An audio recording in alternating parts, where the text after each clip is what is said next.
आलम यह है कि लोग जागते हुए रात बिता रहे हैं और बाघ अब तक कई लोगों को अपना शिकार बना चुका है। सीतापुर के बहोली क्षेत्र के बसारा गांव में किसान की बाघ ने जान ले ली। किसान खेत में जुताई कर रहा था, तभी बाघ ने अचानक हमला कर दिया। किसान की मौके पर ही मौत हो गई। शुरुआती दौर में वन विभाग जो नकारता रहा कि यहाँ पर बाघ नहीं है, आज आलम यह है कि ये दूसरा शिकार बाघ के द्वारा बनाया गया है। इससे पहले बाघ ने दर्दी गांव में 22 अगस्त को सौरभ दीक्षित नाम के शख्स को शिकार बनाया था, लेकिन एक के बाद एक हो रहे हमले के बाद गाँव वालों में डर का माहौल है। वहीं इन सब के बीच महोली से विधायक शशांक त्रिवेदी हाथों में राइफल लेकर लोगों को जागरूक करने की कोशिश कर रहे हैं। तो मैं अपनी टीम के माध्यम से, आपके माध्यम से उनको सजग करता हूं कि रात में ना निकले, दिन में ही निकले। लेकिन गांव वालों में वन विभाग की टीम को लेकर खासी नाराजगी है, क्योंकि बाघ पिछले कई दिन से आतंक मचाए हुए है, लेकिन अब तक वन विभाग की टीम उसे पकड़ नहीं पाई है। वहीं मैक्सिको इन दिनों भयंकर बाढ़ बारिश की चपेट में है। वहां लॉस सबिनोस नदी में आई बाढ़ ने भारी तबाही मचा रखी है। मैक्सिको के एटेटोनिल्को शहर में बाढ़ का पानी ऐसे घुसा मानो शहर को ही दरिया बना दिया। शहर के बीचों बीच सबसे व्यस्त चौराहे पर इस वक्त वीरानी छाई हुई है। लोग घरों में कैद होने पर मजबूर हैं, लेकिन एक व्यक्ति किसी जरूरी काम से निकला और बाढ़ के पानी की चपेट में आ गया। वो व्यक्ति अपनी जान बचाने के लिए चौराहे पर बने एक ठिए पर बैठ गया। वो ऐसे ही घंटों बैठा रहा ताकि कोई उसे बचा ले। दरअसल एटेटोनिल्को शहर के पास बहने वाली लॉस सबिनोस नदी भारी बारिश के बाद उफान पर है, जिससे एल जोसेफिनो इलाके में बाढ़ जैसे हालात बन गए हैं। और अब खबर जापान से आपको बता दें, जहां पर क्यूशू द्वीप पर शिज़ुओका के ज्वालामुखी अचानक से सक्रिय हो गया है, जिससे वहां लोगों में दहशत फैल गई है। क्यूशू में शिज़ुओका के ज्वालामुखी में भयंकर विस्फोट हुआ और राख और लावा उड़ने लगा। यह विस्फोट इतना भयानक था कि राख के गुबार ने पूरे इलाके को ढक लिया। आसमान सफेद और काले धुएं के गुबार से भर गया, जिससे लोगों में दहशत का माहौल बन गया। जापान की आपातकालीन सेवा एजेंसी ने 2 मील के दायरे में लोगों को बाहर न निकलने की चेतावनी दी है। गर्म धुआं जानलेवा साबित न हो, इसके लिए सरकार लगातार ड्रोन और सैटेलाइट से उस इलाके की निगरानी कर रही है, क्योंकि उस इलाके में करीब 9 लाख लोग रहते हैं। खबरों में आगे बढ़ेंगे, लेकिन उसके पहले एक नजर हेडलाइंस पर। जम्मू कश्मीर के रामबन में लैंडस्लाइड, 3 लोगों की मौत, मौके पर राहत और बचाव का कार्य जारी। जापान दौरे के दूसरे दिन गवर्नर्स एसोसिएशन के साथ पीएम मोदी ने की बैठक। बुलेट ट्रेन से सेंडाई शहर तक कर रहे हैं सफर। दोपहर में एससीओ की बैठक के लिए रवाना होंगे चीन।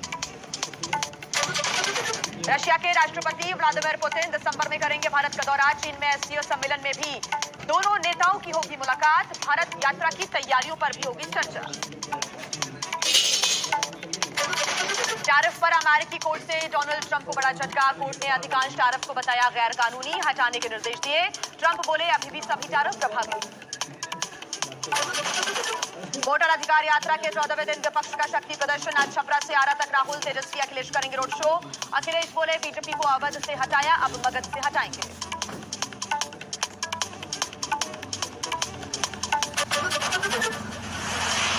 झगड़ा हुआ था और फिर ये घटना सामने आई है। यही वो गाड़ी है जिससे पिथौरागढ़ के रहने वाले सीआरपीएफ इंस्पेक्टर की डेड बॉडी मिली है। बताया जा रहा है कि कानपुर में उनकी ससुराल थी और वो अपनी पत्नी से मिलने कानपुर आए थे। ये भी जानकारी मिली कि जब वो अपनी पत्नी शशि से मिलने किदवई नगर पहुंचे तो पति पत्नी के बीच झगड़ा हुआ, जिसकी सूचना खुद उनकी पत्नी ने किदवई नगर थाने को दी। दूसरी तरफ पुलिस को जानकारी मिली कि जीआरपी थाने के सामने एक हेक्टर गाड़ी काफी समय से खड़ी है, जिसके अंदर एक शख्स बेहोशी की हालत में पड़ा है। पुलिस ने जब गाड़ी को खोलकर देखा तो सीआरपीएफ इंस्पेक्टर की मौत हो चुकी थी। पुलिस ने लाश को पोस्टमार्टम के लिए भेज दिया है और अब जांच के बाद ही इस संदिग्ध मौत से पर्दा हट पाएगा। राजस्थान के अजमेर में हत्या की घटना के विरोध में प्रदर्शनकारियों ने सड़क पर जमकर बवाल मचा दिया। नाराज लोगों ने पुलिस की गाड़ियों को भी तोड़ा और हाईवे को जाम कर दिया। पुलिस की गाड़ी के टूटे शीशे, हाईवे में रास्ता रोके बैठे प्रदर्शनकारी, हाथों में बैनर लिए पुलिस से बहसबाजी करते लोग। जमीन पर बिखरे पत्थरों को देखिए। दरअसल कुछ दिन पहले अजमेर के किशनगढ़ इलाके में मासूम खुशीराम की हत्या से हड़कंप मच गया था, जिसके बाद पुलिस ने एक्शन लेते हुए 12वीं क्लास के एक छात्र को गिरफ्तार किया। ग्रामीणों का आरोप है कि मासूम खुशीराम की हत्या में अन्य लोग भी शामिल हैं, जिनको गिरफ्तार किया जाए। काफी देर हंगामा और बवाल मचने के बाद पुलिस अधिकारियों के मनाने और सख्ती दिखाने पर प्रदर्शनकारियों ने धरना खत्म किया, जिसके बाद हाईवे फिर से चालू हो सका। आंध्र प्रदेश के विशाखापट्टनम में एक बस में अचानक से आग लग गई। बस में आग कैसे लगी फिलहाल उसका पता नहीं चल पाया है, लेकिन आग इतनी ज्यादा तेजी के साथ भड़की कि वहां पर अफरा तफरी का माहौल बन गया, क्योंकि कुछ ही देर में आग ने विकराल रूप धारण कर लिया और बीच सड़क पर ये बस धू कर जलने लगी। ये हादसा शहर के शांतिपुरम जंक्शन इलाके में हुआ। अच्छी बात ये रही कि बस में आग लगते ही उसमें बैठे सभी लोग सुरक्षित बाहर आ गए। घटना की जानकारी के बाद पुलिस भी मौके पर पहुंच गई और आसपास के लोगों को वहां से दूर हटा दिया। आग इतनी तेज थी कि दमकल की गाड़ी आने से पहले ही पूरी बस जलकर राख हो गई।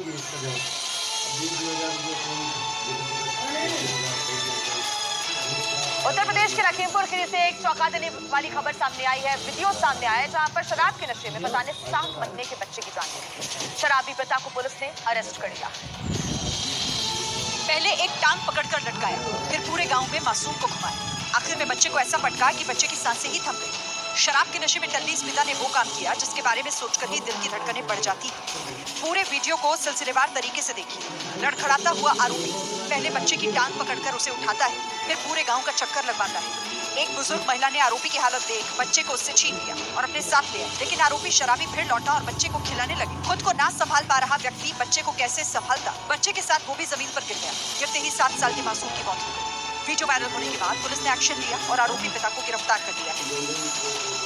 टीवी में दिखा कि रात करीब 12 बजे शराबी शराब लेने ठेके पर पहुंचा। क्योंकि समय ज्यादा हो गया था तो इसीलिए दुकानदार ने शराब देने से मना कर दिया। कुछ देर बाद ये युवक दोबारा लौटा और अपने साथ एक बोतल भी लाया जिसमें पेट्रोल भरा हुआ था। युवक ने पहले पूरी दुकान पर पेट्रोल छिड़का, फिर उसके बाद आग लगा दी। देखते ही देखते ठेके में रखा पूरा सामान जलकर राख हो गया। हालांकि पूरी वारदात सीसीटीवी में रिकॉर्ड हो गई। दरअसल बीकानेर में इन दिनों रात 8 बजे तक ही शराब की दुकानें ठेके बंद हो जाते हैं। इसी वजह से ये नशेड़ी परेशान था। बहरहाल सीसीटीवी के आधार पर पुलिस आरोपी की तलाश में जुट गई है। और वहीं राजस्थान के भीलवाड़ा में आपसी विवाद की वजह से 2 पक्षों में जमकर मारपीट हो गई। पुलिस ने भी सभी आरोपियों को गिरफ्तार कर शाम को उनकी परेड निकाली।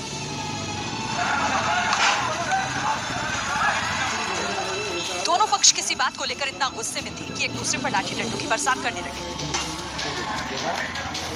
दबंगों ने एक शख्स को इतना पीटा कि मार मारकर उसे लहूलुहान कर दिया। कुछ देर बाद उन लोगों ने वहां पर खड़ी हुई गाड़ियों में भी तोड़फोड़ की और मौका पाकर काली स्कॉर्पियो से भागने की कोशिश करने लगी। इसी बीच पुलिस की एक टीम ने इन बदमाशों को धर दबोचा और थाने ले आए। शाम होते होते उसी इलाके में इन दबंगों ने परेड निकाली जहां ये मारपीट कर रहे थे। हाथ पैरों पर लगी पट्टी और लंगड़ाकर चल रहे दबंगों को देखकर लगा कि थाने के अंदर इनकी जमकर खातिरदारी की गई। और देखिए आजकल मौत कब, कहां और कैसे आ जाए ये कोई नहीं बता सकता। राजस्थान के पाले से एक हैरान कर देने वाला वीडियो सामने आया है जहां पर चलती हुई बस में एक ड्राइवर को हार्ट अटैक आ गया। फिर क्या था, ड्राइवर ने स्टीयरिंग अपने दूसरे साथी को थमा दिया ताकि जल्द से जल्द अस्पताल पहुंचा जाए, लेकिन ऊपर वाले को कुछ और ही मंजूर था। 15-20 मिनट बाद ही ड्राइवर बेहोश होकर नीचे गिर गया। यात्रियों ने ड्राइवर को CPR देने की कोशिश की तो किसी ने जान बचाने के लिए कोई और तरीका अपनाया, लेकिन सब बेकार रहा। इस बीच बस भी बेहद तेज रफ्तार में चली जा रही थी ताकि जल्द अस्पताल की तलाश की जा सके, लेकिन जब तक अस्पताल आता तब तक 36 साल का सतीश जिंदगी की जंग हमेशा के लिए हार चुका था। जैन ट्रेवल्स की ये बस इंदौर से जोधपुर की ओर जा रही थी। घटना केलवा राजनगर के पास हुई। बस में लगे CCTV कैमरे में सारी घटना कैद हो गई। बहरहाल इस वीडियो ने एक बार फिर से कम उम्र में अचानक आ रहे हार्ट अटैक पर नई बहस छेड़ दी है। और वहीं उत्तर प्रदेश के प्रयागराज में एक युवती बिजली के टावर पर चढ़ गई और शादी कराने की जिद करने लगी। उसने धमकी दी कि अगर उसकी शादी उस युवक से नहीं कराई गई तो वो टावर से कूद जाएगी।